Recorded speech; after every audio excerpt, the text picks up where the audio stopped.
All right, what is going on? Welcome to this video. We are going to be doing some objection handling kind of training on this one, okay? So we're going to go a little bit deep into the bullshit of the industry, of the high-ticket sales industry, okay? There's so much crap on there, and you are very likely one of these worms that is also watching these Instagram reels and watching... I'm going to try my best not to name drop too hard on this. But just watching these people who are all using the exact same regurgitated cookie cutter objection handling scripts. What I want to just quickly outline here before we go into maybe some examples, and then I'll also show kind of a process that I would take a little bit more and we'll get a little deep with it, is what is the physical fucking point of doing a discovery if we never use any of that information later, right? When something like fear comes up or I want to think about it. But in general, we just lump them all into the exact same thing. Oh, okay, cool. Well, if you had a bag of money, would you do it? Okay, cool. Well, unfortunately, it's not free. You don't have a bag of money and it's $10,000. So it's pointless even having that conversation and it devalues you. But the other side to it is just like, if you are not getting a level of commitment in the discovery to where objections at the end just feel like, come on, man, we've already discussed this and you can just push it over. You are literally, they might as well have a conversation with an AI. Like, legitimately. There is no fucking point in you taking the sales call if you're just asking, okay, cool, here's a question. They gave me some really juicy information that has clearly been the bottleneck to why they haven't made this happen so far, but I'm going to go to the next question on my script. Okay, cool. Well, what's the goal in 6 months from now? Oh, what's that going to allow you to do in your life that you can't do now? Okay, cool. Well, it's like, bro. Okay, so I woke up and I was just like, you know what? I actually didn't want to do an objection handling one because it's just the hot topic of the sales industry. And I feel like this one's going to be one of those ones that is a little bit risky to record, I guess. But I really want to dive deep into this, okay? So we're going to go through some examples. Now, if you have not watched... It's like episode 4, 5, 6, something like that, right? There's one, and you'll see it on the little thumbnail, 3 call reviews. If you haven't watched that, then I would highly recommend doing that, because then you'll be able to piece the things together. Okay, cool. We've got some examples of how Scott is handling the objections. It's not just a script that he's following like like it's some kind of cult religion, or I have to follow these words and I'll close the deals. You have to understand that, like, in this day and age, the high-ticket industry... Everyone has been on a sales call, okay? So if you're selling B2C and it's very uneducated buyers, you can use some of these scripts and you will close some deals. But just because something occasionally works doesn't mean it's actually amazing. It doesn't mean like, oh, okay, cool, well, this works, so this is great, right? It's like you're selling to uneducated people.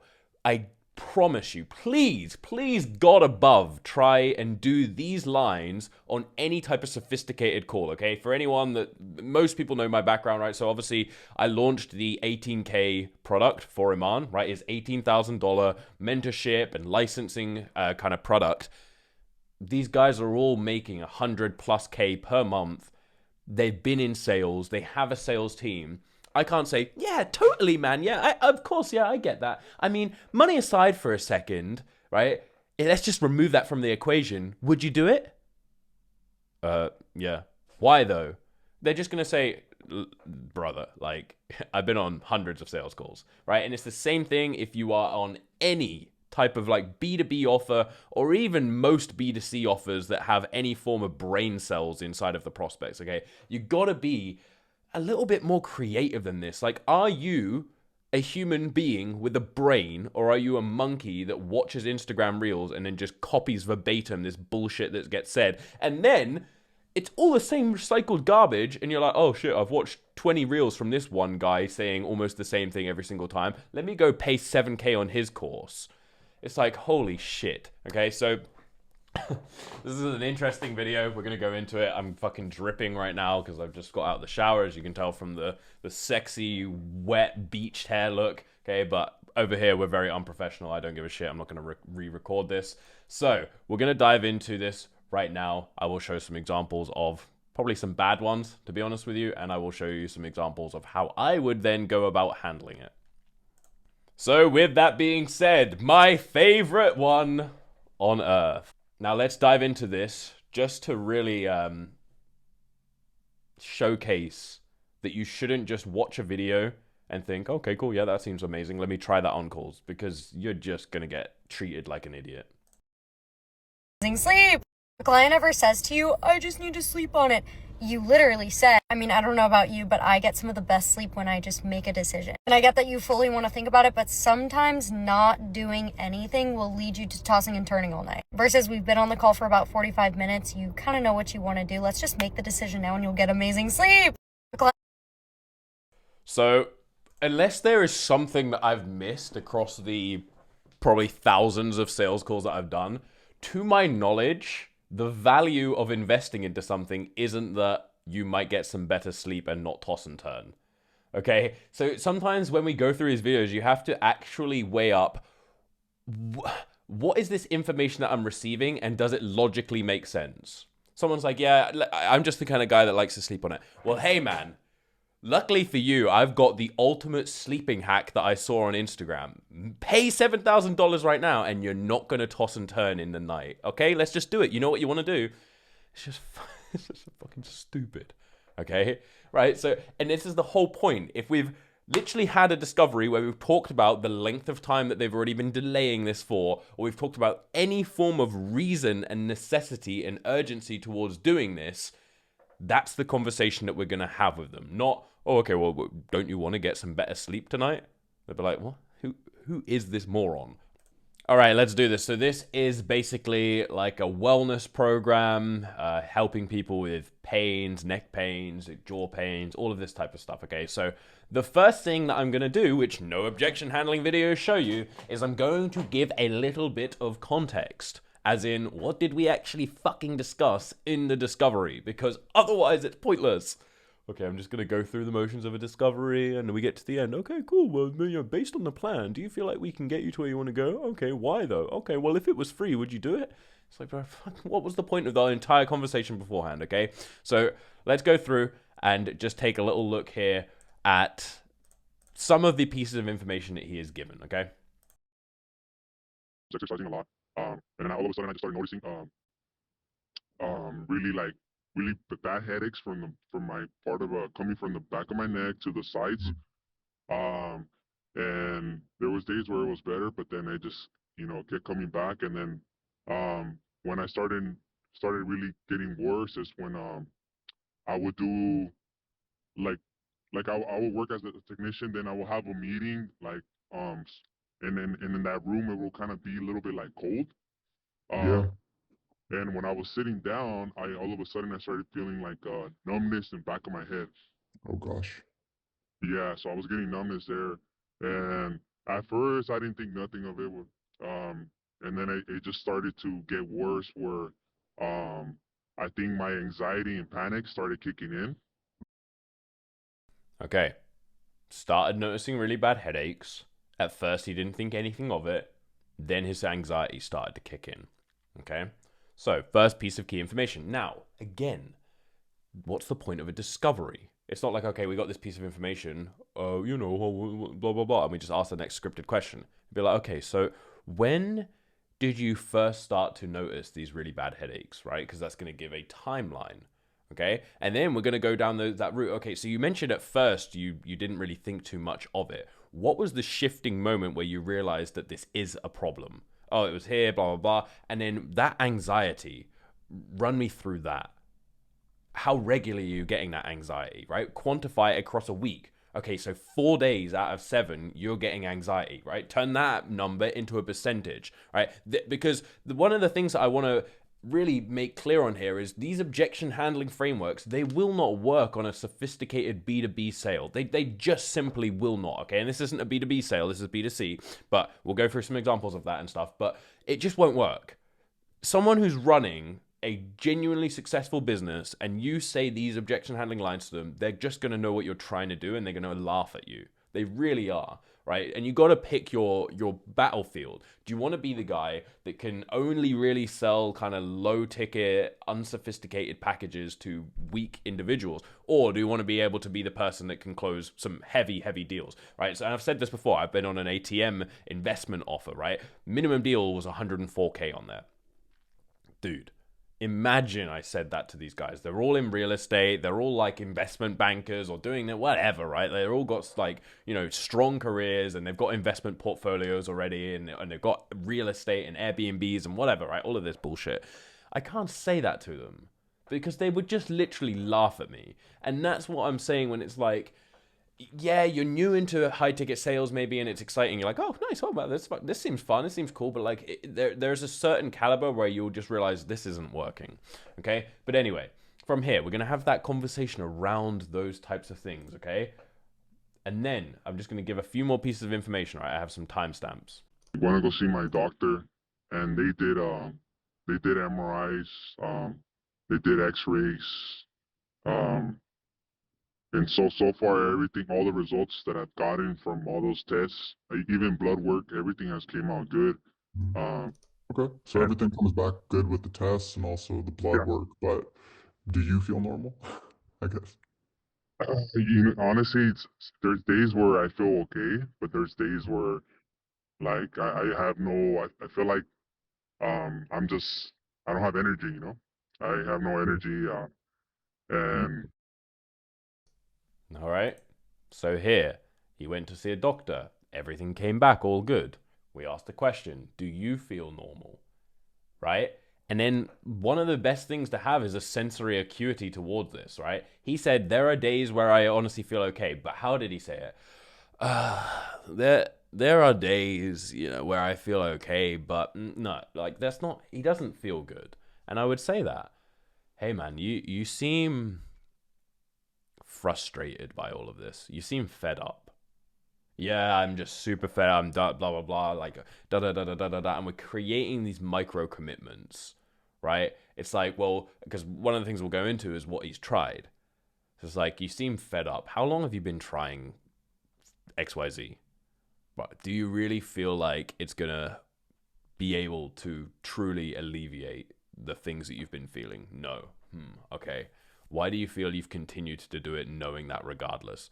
I just needed some form of relief. Okay, right? And we're just creating like this hyper realistic scenario towards everything. Okay, but let's keep going. I got a couple more examples for this so that I can then showcase how I would objection handle. You are kind of in that zone where you're experiencing the pains. Does it prevent you from doing things that you used to do in the past? Or are you still able to, exercise, go on hikes? I know that you mentioned that you're into running and things like that. Does it prevent you from doing some of those things? yes, it does. As of right now, I'm able to do a little bit more things now, but I'm still in fear where I don't want to do what like the long workouts, the long runs that I used to do before, just because I don't know how my body's gonna act, And the thing is, like, I don't want to go so. And here we want to give statements. So right now you're living in fear and you're unable to do the long workouts, do the runs, right? Give a statement. Get him to say yes to that reality. He's told you it, but then we're going to affirm it. And when he then says, yeah, that's correct, not only will he say, yeah, that's correct, a lot of the time they'll then fill in even more. They'll say, yeah, exactly, and then they start giving you even more kind of deep, ingrained information. And the reason for it is because you've actively listened and they are now very aware of that because you gave it back as a statement. But because you gave it back as a statement, you don't even have to say, is that correct? So right now, you're just living in fear, you said, and you're unable to do a lot of the things that you previously were in terms of the long workouts, the runs. Yes, exactly. And blah, blah, blah, blah, blah. Where, and then what if I feel horrible, and it's just a lot of things like that run through my head. Yeah, of course. And then I have daughters. I have two daughters, so a lot of the time that I used to have, that I wanted to take them out to go play, it's like it died down for a while. I'm starting to get back a little bit into it, but I'm still not fully there. So now what happens? We are now seeing the bleed out effect, as in like the knock on effect. I am unable to spend as much time with my daughters as I would like.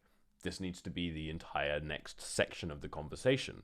Because then, if he gives us an objection at the end, it's absurd. Okay? It's like, well, help me understand.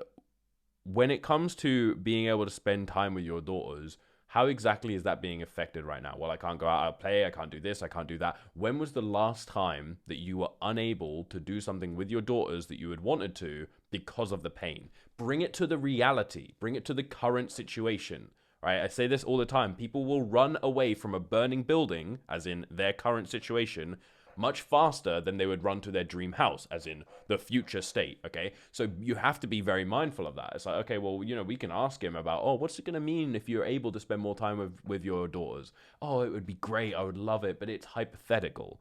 And a hypothetical thing doesn't necessarily sell, okay? So here, we're going to understand that, right? When was the last time? Get him to live that. And then you can say, across an average month, how many times would you say that's occurring? Probably a couple of times. So 2 times every single month, you aren't able to be as present as a dad as you would ideally like to be. What kind of an impact is that having on you and how you're actually feeling? Right? That's when you can ask an impact question. It isn't shit, right? Because it's preloaded with context. So you need to get all the context. You need to get specifics, like, when did this last happen? Oh, it happened last week. Okay. How regularly is that happening? Oh, 2 or 3 times every single month. Okay, cool, right? And we understood, like, what it's actually specifically preventing him from doing. And we're getting all of this information, so then we can ask, has that had an impact on you? Whereas most closers right here will ask that question. Yeah, honestly, I've got my daughters and sometimes I can't do things with them. Oh, okay. What kind of an impact is that having on you? Well, it just kind of is what it is. But like, yeah, it's not great. And they give you a surface level answer because you haven't seen it through the lens of truth yet. You haven't seen the full reality of, like, okay, shit, this is the thing, and now I've understood 4 layers deep of how bad it is. What kind of an impact is that having on you? They will give you a much more truthful answer. Okay, now let's keep going. Different physical therapists? Have you tried chiropractor, this type of stuff? Have you ever gone that route? Yes. So I'm still going to physical therapy. Um, because I did get injured um Mhm. last year, like around April, on my neck side. Yeah. Since I'm a mechanic, I was pulling on a wrench to loosen up a part, and I felt like a nasty like pull on my neck side, like on my left side, Yeah. and that like took a while for me to start feeling better. Mm. And pretty much like um what is it, like 6 months of like pain on my neck. Um, and I'm sure that had to do with some part of it, but then I feel like um there's still um there's still pain on like sometimes it's both sides, sometimes not just my left side. Yeah. Um, So it kind of can so fluctuate between the left side, the right side. It just depends yeah, on the day. it But so, depends, but okay. mhm. And so you've been doing the physical therapy for around 6 months. Do you Yeah. feel like it's gotten to the root of the issues? You know what? I honestly don't, because I honestly don't. So here, we're going to have a conversation around that. Okay, and how much are you spending per session? How many sessions are you doing a week? 3 sessions per week, $50. $50 times by 3, right, is going to give us the amount per week, times that by 4, do it per month, times that by 6, which is going to be the 6 months that you've been going to it. So it's like, okay, so far you have spent XYZ amount of money on a solution that you honestly don't think is going to get to the root of it. Yeah. Reality. Is there any reason you've continued to do that knowing that it won't actually provide long-term relief for you? Well, I just needed something temporary. Okay, so this was more of a band-aid solution as opposed to something that will actually resolve this for you. Yes, correct. Right? That's such a level of commitment towards the thing that you've been doing isn't going to work. Okay? So that's enough information for us to preload the specifics around his situation to then handle this objection. Okay? So I'm going to show you the objection and then we're going to go through it. Right? There's certain principles of objection handling that remain. But, like, have the fucking balls and have the respect to actually just have the real conversation with them.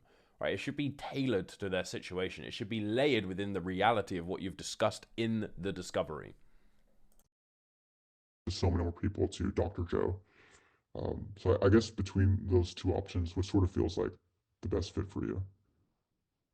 Um, well, right now I'm kind of tight on money, so Yeah, that's definitely something that I will have to run with my wife about and see like where we could save money to so I could start doing stuff like this. yeah, Now, maybe I'm going to play it just to show. yeah, no problem. I understand that, money doesn't grow on trees. But if you could take, money out of the equation, or let's say you had a duffel bag full of cash, would you do this? Mhm. Definitely. Okay, I'm stopping it there. Why am I stopping it there? Because this is an example, and this guy is fantastic, genuinely. I loved working with this guy, right, on one of my teams. But, like most people, he has been entrapped in the belief that this is the way that you would overcome an objection. And we don't get the close. And it's because we're charging 4K for this. It wasn't super high ticket, but it was like 4K. If we ask them if it was free, would they do it? Everyone's going to say yes, unless you've literally just sold them the worst thing ever, right? If you gave the worst pitch, which obviously I'm running the team, so I've built the pitch, so it wouldn't be a bad pitch. But like, then everyone's going to say yes. So it's sort of a pointless question, right? So at this exact stage, okay, I would start to go down this route. Okay, so what I'm going to show you now is a team training that I done. This was a while ago. This was 5 or so months ago, but with the closer from this call so that you can see, and I want to make this clear. It is less like, oh my God, Scott is the world's best objection handler. No, I am someone that knows how to do a good discovery so that I don't even need to do objections anywhere near to the degree that most people are basically doing, right? Or almost this expectation like, oh, every sales call is going to have objections because I'm so shit at doing a discovery, so I'll just try and deal with it there and then, right? So I am a firm believer, like I've said before, in pre-handling these things. But this is roughly, because we would have had a deep discovery, how I would have handled this exact call that we just went through, pushing down the financing option, okay? And just having a real and raw, authentic conversation. So I'm by no means saying this is the most efficient way or the fastest way or the most skilled way. This is just understanding the intention behind it, because I guarantee this would have got the deal across the line, rather than the kind of hoping and praying of like going down this process and I'm going to do my little lines and 1 in 10 of those people might close. Okay, so let's go through it as well. Yep. So yeah, obviously he says like, okay, yeah, sounds good. I mean, I just need to fucking, how did he word it? I just need to, things are tight right now. I'd need to Yeah. speak to my wife and see where we can make savings. So if you want to, I'll just say like, cool, man. Well, what are your thoughts? Whereabouts do you want to go from here?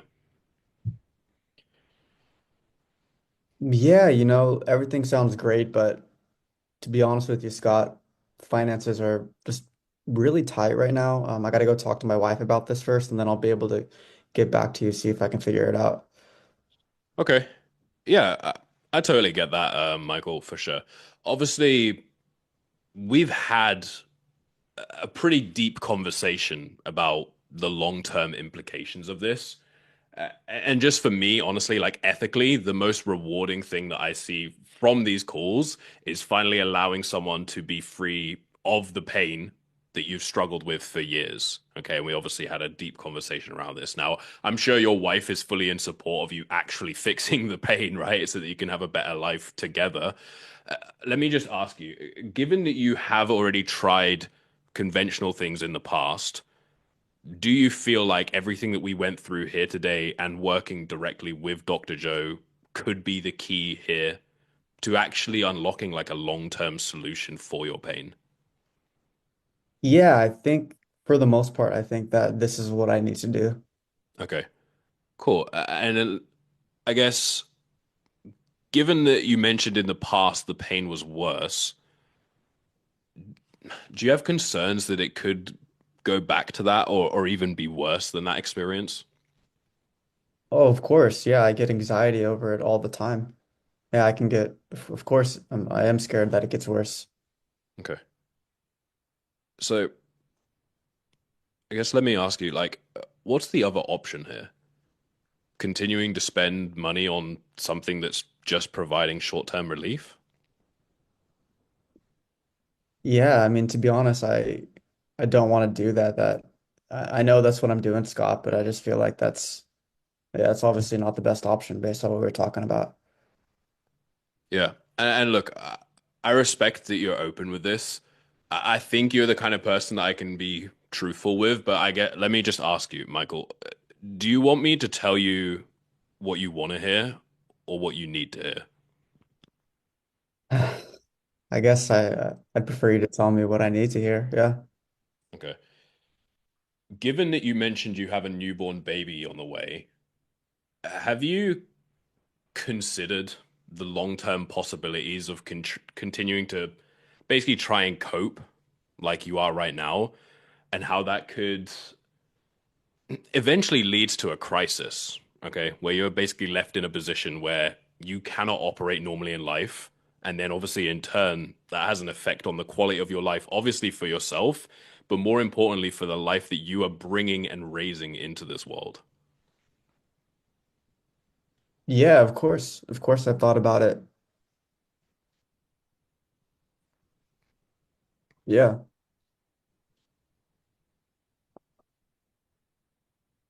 Because correct me if I'm wrong, you've Mhm. already spent well over $4,000 on something that was just providing short-term relief, right? Yeah, that's correct. And you mentioned that you do feel like what we do is different and could be the key. You mentioned that you understand the importance of the newborn baby and the two children that you already have. So would it be fair to say that it is purely just a tight financial situation? Yeah, I would say that if I could afford this, Scott, I would be paying for it right now.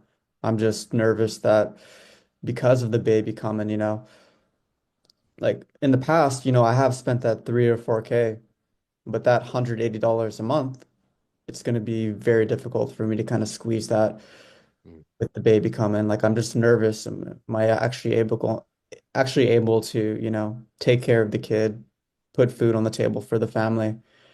mm. That's the biggest concern. But I obviously know that I need to make a change. I know that what I was doing in the past is it's not working, right? I got to try something new. Yeah. And how do you feel like we can get resourceful to actually make this work for you and for your family? Look, I feel like if you give me like 1 month or 2 months, either I can work overtime or, maybe even try to talk to my family, talk to my mom or something, see if maybe they can give me a little bit of a loan or something like that. I just need a little bit of time to be able to figure out how to get the money together. But this is something that I want to do, Scott. It's just it's just really hard right now, if I'm being Yeah. honest. And as much as I appreciate that, based on conversations I've had in the past, someone in your position, they typically find that they fall back into bad habits. Right now, the bad habit that you have formed is allowing this pain to continue, just operating with short-term relief because it's kind of okay. It's kind of survivable. Yeah. And then I will speak to someone 1 month later, 6 months later, 1 year later, when it has hit a point that it is no longer acceptable within their life. And at that stage, it's already developed to a point that it is debilitating. Okay. So, from my point of view, I feel like I wouldn't, honestly, given that you have a family and we had a very deep conversation, I genuinely feel like I wouldn't be doing my like ethical due diligence if we don't at least check out the options that our financing partners have, see what you get approved for, because I mean, you let me know here. Like, what do you feel like is more important? Holding on to an extra $100, $200 each month, which you could probably just go out to dinner one less time per month and make that happen, right? Or continuing to run the risk of reaching a point where you are unable to function as a human, and as a byproduct, you can't show up as the man, the husband, and the father. Yeah, of course. I obviously don't want that to happen, Scott. I want to be in a position where I can take care of my family, take care of my daughter that's coming on the way, and not be in this pain anymore. Absolutely. It's just, I guess the thing is that I'm literally living paycheck to paycheck right now. My wife is not working. I'm working as just like a mechanic right now. And you Have you know, ever taken time off because of the pain? mm, only a few times in the beginning when I was talking to you about that in the beginning of our story. Okay. Yeah. So let me ask you, if you don't do the necessary things to fix the pain, do you feel like there is a possible reality where you won't be able to work because you haven't fixed the root of your problem? And in turn, it's going to make your financial situation 10 times worse.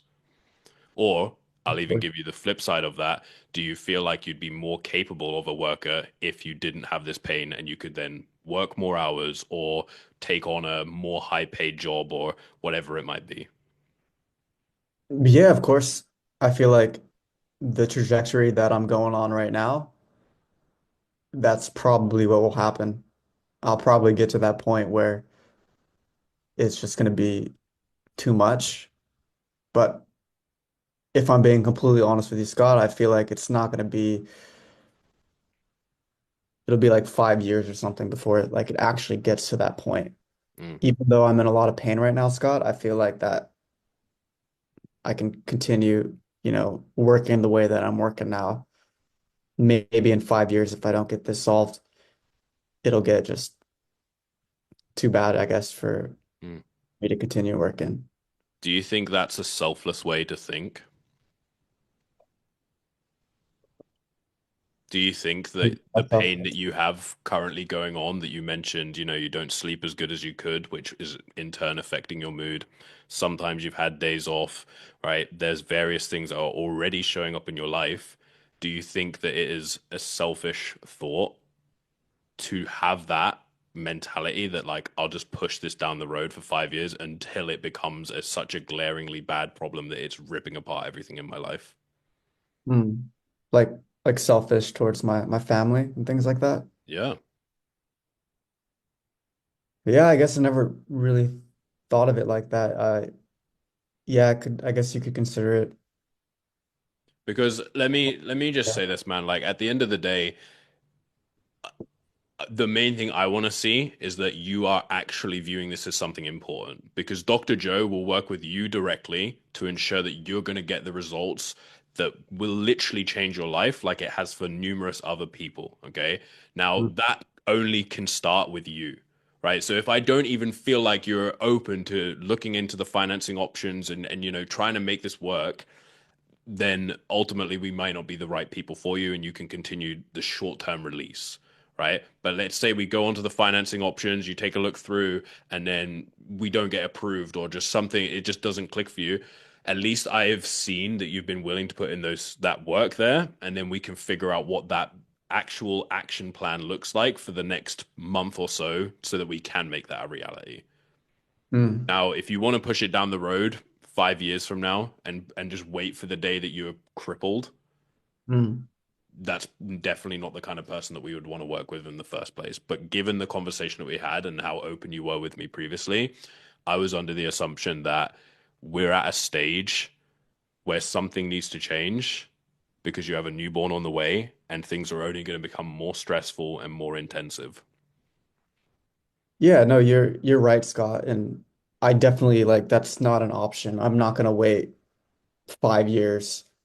You know, that's not on my mind. The reason I'm on this call is because I do want to get to the root of these issues. I actually want to solve them.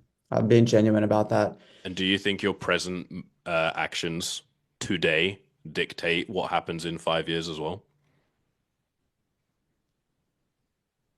Yeah, that's possible. So what do you feel like you need to do today in order to actually make a change for something that you've been putting up with for the last 2 years and is only going to get worse?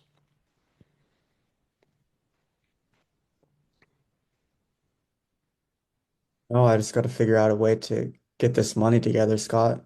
Whether maybe I talk to my mom today after this call, maybe talk to her, see if she can give me some kind of loan to make this happen. Yeah. Do you feel like you can cut $180 somewhere else in your life fairly easily? Do you feel like there's somewhere in your life that you are spending $180 that isn't providing a better life for you and your family that you could supplement that with instead? Um, well, I do, have some coffees at Starbucks and stuff and smoke some cigarettes or do some Zen or whatever. Me It too. doesn't. Yeah. Uh, gosh. I don't know if it adds up to 180. I guess I never looked at it, but yeah, maybe I could quit that. I could quit the Starbucks and quit the Zen, but Well, do at the do same you want time, to?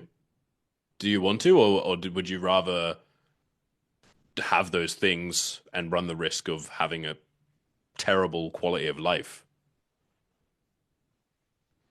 I mean, that's a huge that's a difficult question because obviously I want to get rid of the pain, but I do enjoy my Starbucks. I do enjoy my Zen. Like it gives me, Do it's you like think you can it's all enjoy my a little whole joy. lot more fucking Starbucks further down the road when you've freed yourself of this pain? Yeah. Have you ever heard the saying that the road to heaven feels like hell and the road to hell feels like heaven? Okay, No, I just know. because these things like Zin and Starbucks right now they feel good, you're literally walking the slow but definite pathway to hell. Mm, yeah, I think you're right. Okay, so here's what we're gonna do. I'm gonna pull up the financing partners now, and we're gonna at least have a shot at this to see what we can make work, so that I know that you're committed towards making a change for you and your family. Okay. Yeah, I think I can do that. Okay, cool. Damn, bro, I felt like that shit was real. Fuck. Started getting mad. I, Okay, and next up, I want to show you a clip. This is the reality of objection handling. This is how a master actually does it, okay? So I'm going to show you a clip from Cole. I'm not going to show you the whole thing. I'm literally going to show you just how powerful silence really is. Just to show the disparity of a lot of these Instagram reels that you'll see where someone says, yeah, man, I just need to think about it. Yeah, I totally get it, bro. Let me just say this. There's really three things that come up for, and we're just steamrolling them, and it's so uncalibrated and ridiculous, okay? So I want to be able to show specifically how we can actually handle this with silence alone. And now this is from Cole. I'm sure he's going to do probably a full breakdown of this at some point in the future. So I would highly recommend you go and follow him now. Let me put this smaller. Okay, pay attention. I have this at 1x speed just to show how truly powerful this can be. Now, they've already gone back and forth a little bit in terms of like, do you see the value in this and all of this type of stuff, right? And had a very deep, raw, authentic conversation, okay? Cole sells on a dating offer. I want you to pay attention. I'm playing this at 1x speed for a very purposeful reason. Okay, if you've got little TikTok brain and you're like, oh, this is boring, let me skip ahead. Like, I can't save you. Okay, I want you to embrace this silence and imagine that you are the prospect on the other end of this phone call, okay? And also imagine yourself as the closer. Would you have the ability to even do this amount of silence? Because 99.9% of closers would not, okay? It's I don't know. I think it's something I'm just gonna have to think about for now.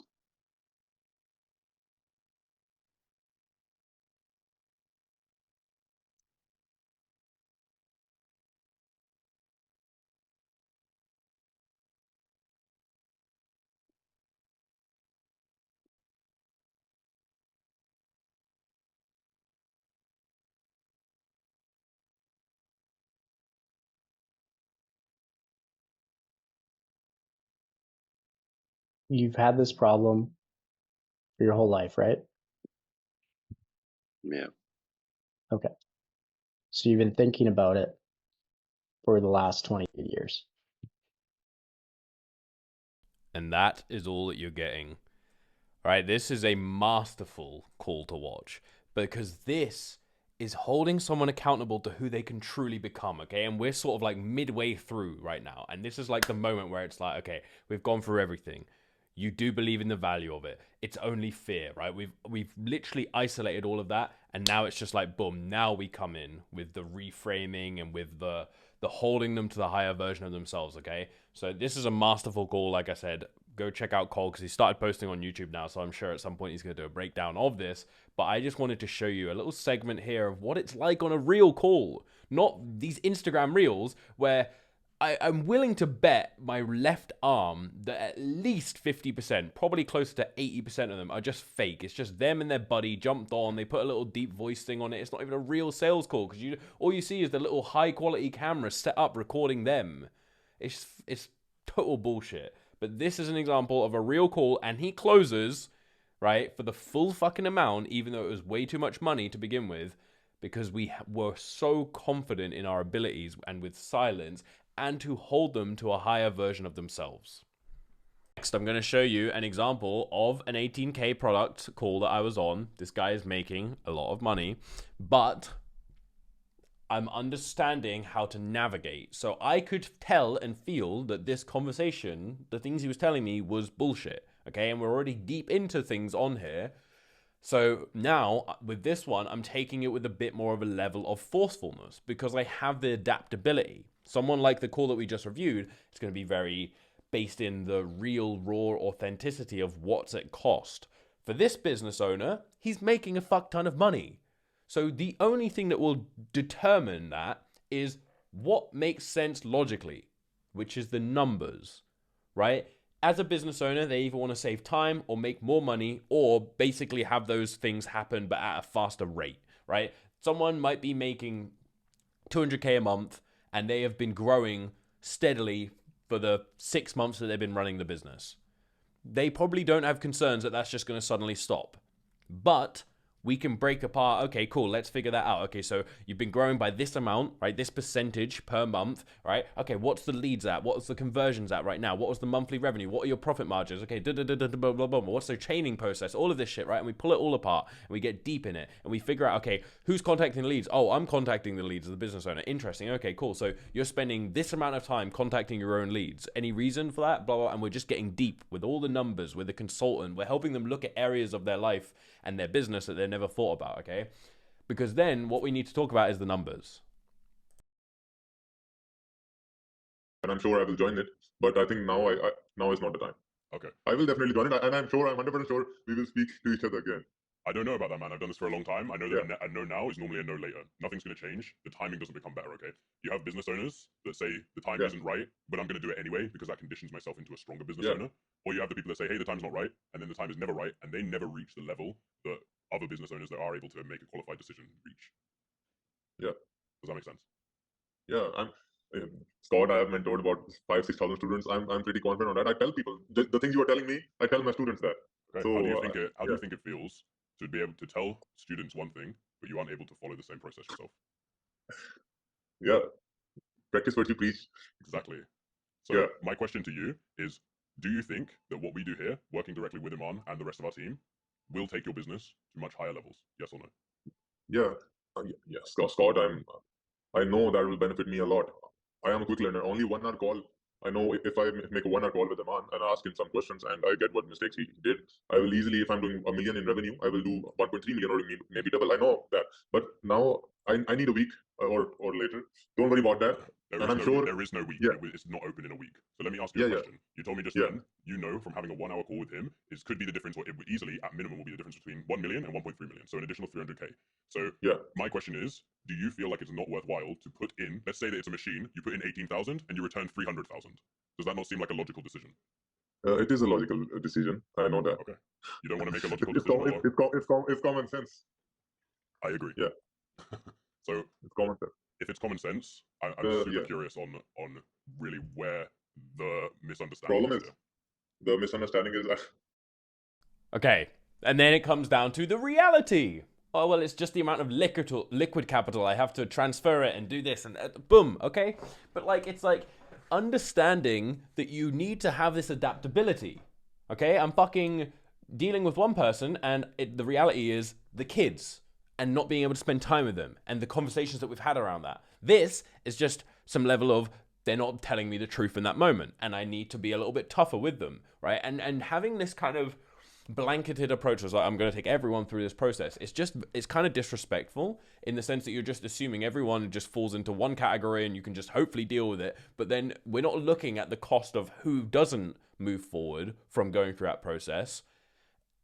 And they potentially needed this just as much, right? Because genuinely, I've said this before, if you're selling something, you should sort of believe in it, right? You should believe in the results that it brings. So as a result, if you are just accepting your 30% close rate, and that is what it is, well, that's pretty industry standard, so I'm okay with being the standard.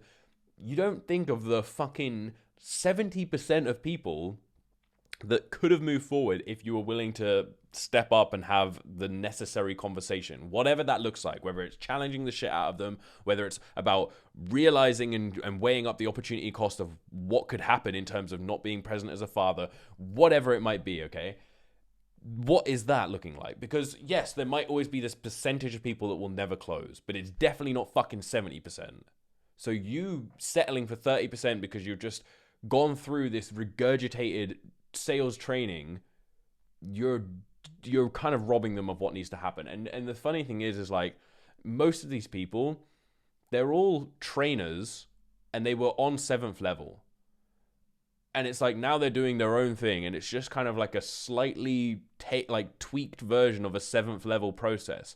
So like, just go and fucking buy 7th levels program if you want to learn like how to sell like in the 7th level way. Why are you learning from someone that is teaching that same shit but isn't even the originator of it? Okay, like so backwards, so bizarre, so strange. Okay, so this is the beginning of a wormhole, I feel. This is the beginning of a massive can of worms, because no doubt we're going to end up going deeper and deeper and deeper into this. But I want you to truly understand that if you have had these levels of conversations, you should be preventing objections, not overcoming them at the end. Right? Overcoming them at the end should be like, well, you've already covered all of this stuff, so now we're just going to have a conversation. Hey, we've already mentioned these various things. This is just that level of resistance before finally committing and making a change like you said that you need to do. Are you okay with me holding you accountable to becoming the better version of yourself right now? Right? You can just go that route when you've actually had a real conversation, but that's only if you've had a real conversation beforehand, okay? So it's all based off of the back of like, you genuinely overcame it already. So in the example of someone that's been doing physical therapy for 6 months, that would have gone to the point of like, okay, so why do you feel you've continued to go there despite only getting short-term relief, right? I needed something, yada, yada, yada, yada, yada. And you can keep going down that route. And it's like, okay, so we're getting deeper, we're understanding it. How much longer do you want to continue to invest money into something that's only going to provide short-term relief, knowing that you're constantly on the limbo of risking being present for your children? I'm going to handle all of this stuff beforehand, okay? So hopefully this makes sense. This is a little bit of a rant-based one on a Sunday morning, but I'll catch you in the next one.